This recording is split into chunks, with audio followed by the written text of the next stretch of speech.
ये कहानी लगभग 200 साल पुरानी है, जब भारत की धरती पर सूफी संतों, दरवेशों और फकीरों की रोशनी फैली हुई थी।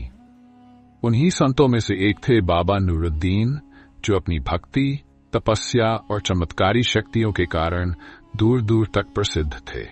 उनका जन्म एक साधारण गांव में हुआ था, लेकिन बचपन से ही वे सांसारिक सुखों से दूर भगवान की भक्ति में लीन रहते थे। उनकी दुआओं से बीमार लोग ठीक हो जाते, परेशान आत्माओं को शांति मिलती और अन्याय के खिलाफ उनकी मौजूदगी ही एक हथियार बन जाती। बाबा नूरुद्दीन के गांव में एक अत्याचारी जमींदार मालिक शब्बीर रहता था। वह गरीबों पर जुल्म करता, उनकी जमीनें छीन लेता और विरोध करने वालों को क्रूर सजा देता। गांव वाले उसकी दहशत में जी रहे थे, लेकिन वे बाबा नूरुद्दीन से उम्मीद लगाए बैठे थे। एक दिन कुछ ग्रामीण बाबा नूरुद्दीन के पास आए और गिड़गिड़ाने लगे, बाबा जी, मालिक शब्बीर हमें बर्बाद कर रहा है, हमारी जमीनें छीन रहा है, हमें न्याय दिलाए। बाबा नूरुद्दीन ने आंखें बंद की, कुछ क्षण ध्यान किया और फिर बोले, हर जालिम का एक वक्त आता है, अल्लाह न्याय करेगा, तुम धैर्य रखो। जब मालिक शब्बीर को पता चला कि लोग बाबा के पास जाकर इंसाफ की गुहार लगा रहे हैं, तो वह क्रोधित हो गया। उसने अपने सैनिकों को हुक्म दिया, उसे पकड़कर मेरे दरबार में लाओ। सैनिक जब बाबा नूरुद्दीन के पास पहुंचे तो उन्होंने नम्रतापूर्वक कहा, बाबा जी, मालिक शब्बीर ने आपको बुलाया है। बाबा मुस्कुराए और बोले, मैं किसी मनुष्य का दास नहीं, मैं सिर्फ अल्लाह का सेवक हूं।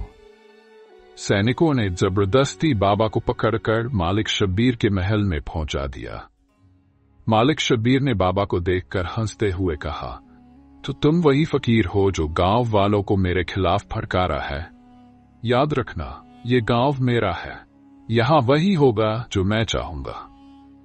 बाबा नूरुद्दीन शांत स्वर में बोले, ये धरती अल्लाह की है, इंसान का हक बस सेवा करना है। जुल्म चाहे कितना भी बड़ा हो, उसका अंत अवश्य होता है। मालिक शब्बीर ने क्रोधित होकर कहा, अगर तुम्हारे अल्लाह में ताकत है तो मुझे मेरे महल से बेदखल करके दिखाओ। बाबा नूरुद्दीन ने जमीन पर नजर झुकाई और अल्लाह का नाम जपने लगे। अचानक आसमान में घने बादल छा गए, तेज आंधी चलने लगी और महल की दीवारें कांपने लगीं। गांव वाले देखते रहे कि कैसे जमींदार का आलीशान महल गिरने लगा और उसकी नींव हिल गई। मालिक शब्बीर भयभीत होकर बाबा के चरणों में गिर पड़ा और गिड़गिड़ाने लगा, मुझे माफ कर दो बाबा जी, मैं अपनी गलतियों को सुधारूंगा। लेकिन ये प्रकृति का न्याय था जो पूरा होकर ही रहा। कुछ सालों बाद एक दिन बाबा नूरुद्दीन ने अपने शिष्यों और गांव वालों को बुलाया और कहा, मेरा समय पूरा हो गया है, पर याद रखना, अल्लाह अपने नेक बंदों के साथ है। सच्चाई और न्याय के रास्ते पर हमेशा चलते रहना। ये कहकर बाबा ध्यान में लीन हो गए और अपनी अंतिम सांस ली। उनके अनुयायियों ने उनके स्मरण में एक दरगाह बनाई, जो आज भी लोगों की आस्था का केंद्र है।